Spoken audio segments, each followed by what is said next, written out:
RBI हमसे पूछता है कि भाई इनमें से कौन कौन बंदा इन्वेस्ट कर सकता है। देखो 2021 का पीवाईक्यू है।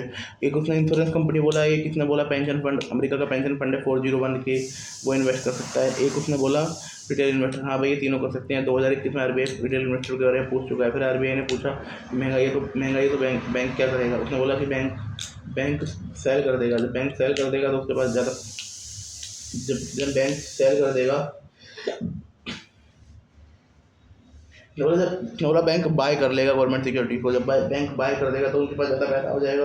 नहीं भाई बैंक सेल करेगा। किसने पूछा कि जब जब यूरोपियन यूनियन में और अमेरिका में इंटरेस्ट रेट कम हो गई तो आरबीआई क्या करेगा। भाई आरबीआई डॉलर खरीद लेगा। फिर एक किसने हमसे पूछा कि ना, क्या पूछा कि अगर भारत से पैसे की प्राइवेट तो आरबीआई डॉलर छोड़ देगा, मार्केट में पैसा खरीद लेगा, है ना। तो एक इस टाइम से पूछा कि आरबीआई क्या करता है। आरबीआई केवल राज्य सरकार की सिक्योरिटी मैनेज करता नहीं भाई, केंद्र सरकार की भी करता है, राज्य सरकार दोनों ही करता है। और जो ट्रेजरी बिल है वो राज्य सरकार नहीं निकाल सकती।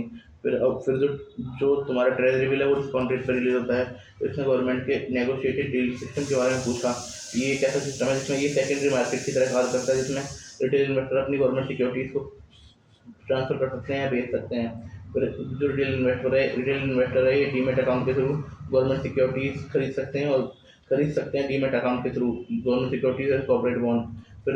फिर इन्होंने बोला कि ना सेंट्रल डिपॉजिटरी रिसीट, ये भाई क्यों खरीदेगा आरबीआई क्यों खोलेगा, तो उसको काम ही नहीं है। वो बोलेगा भाई अपना काम खुद करो। इंश्योरेंस कंपनी कर सकती हैं, आईआरडीए के अंदर आती हैं लार्ज इन्वेस्टर। ये लार्ज इन्वेस्टर होते हैं। पेंशन फंड भी कर सकते हैं भाई, पेंशन फंड भी कुछ ना कुछ ये एफ डी आर ए के अंदर आते हैं। पेंशन फंड को तो भाई इंस्टीट्यूशनल बायर में भी जोड़ा गया है, जिनका 25 करोड़ से ऊपर का कॉर्पोरेट है, ठीक है। इंश्योरेंस कंपनी भी उसमें है क्वालिफाइंग इंस्टीट्यूशनल बायर में। बाकी तो छोड़ो तुम। Retail investor board government securities and corporate bond में कर सकते हैं, रिटेल इन्वेस्टर कर सकते हैं। गवर्नमेंट चाहती है, आरबीआई भी चाहती है दोनों को प्रोत्साहित करना। अब capital gain tax on sovereign gold bond, भाई आपका जो इंटरेस्ट है उस पर तो आपको देना ही पड़ेगा, इंटरेस्ट इनकम टैक्स जिस टैक्स क्लेम में आते हो। और ये सिस्टम जिस बंदे ने मैच्योरिटी पूरी कर ली 8 साल की, उसे कोई कैपिटल गेन टैक्स नहीं देना पड़ेगा, है ना। इंटरेस्ट रेट पर देना पड़ेगा, वैसे नहीं देना पड़ेगा, इंटरेस्ट रेट टैक्सेबल होगी। फिर उसने बोला कि जो 12 महीने के बाद बेचेगा उसको 12.5% देना पड़ेगा।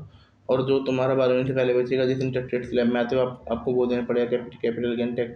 फिर इसमें बात बोला है कि टी डी एस अवेलेबल है ना। और जो भी इंटरेस्ट और रेवेन्यू आपने ज़्यादा भरा है वो आप वापसी ले सकते हो, ठीक है। फिर इसने हमसे बोला क्वालिफाइड इंस्टीट्यूशनल बायर के अंदर कौन कौन होते हैं।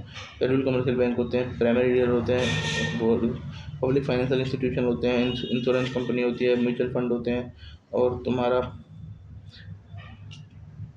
फॉरेन पोर्टफोलियो इन्वेस्टर होते हैं, अल्टरनेटिव इन्वेस्टमेंट फंड होते हैं।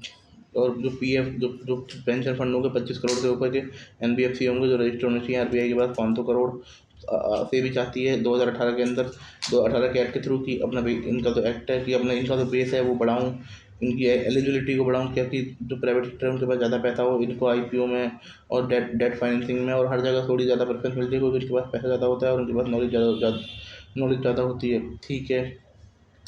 और जो इन्वेस्टर कैप है एंजल फंड पे 200, उसे भी हटा दूँ क्योंकि वही फंडिंग ज़्यादा मिले। फिर एक T0 T1 सेटलमेंट सिस्टम है। T1 है 1 वर्किंग डे के अंदर आपकी सेटलमेंट पूरी कंप्लीट हो जाएगी। आफ्टर 1 वर्किंग डे, ये जनवरी 27 2023 से चल रहा है, अभी पूरा हो चुका है। T0 दिसंबर 2024 में शुरू हुआ है, 5 महीने के अंदर पूरा हो जाएगा। इससे क्या होगा, मार्केट में पैसा नहीं रुकेगा। और मैं आपको बताऊँ एक बार, ये जो T0 और T1 है ना, ये ऑप्शनल है, कोई ऐसा दिक्कत नहीं है कि एक चला जाएगा तो एक रहेगा, दोनों एक दूसरे के साथ रहेंगे। और जो तुम्हारा T0 है, शुरुआत में 500 कंपनी सेलेक्ट की गई थी जिनकी मार्केट कैपिटलाइजेशन सबसे ज़्यादा हो, उनके साथ शुरू में किया जाएगा। Thank you.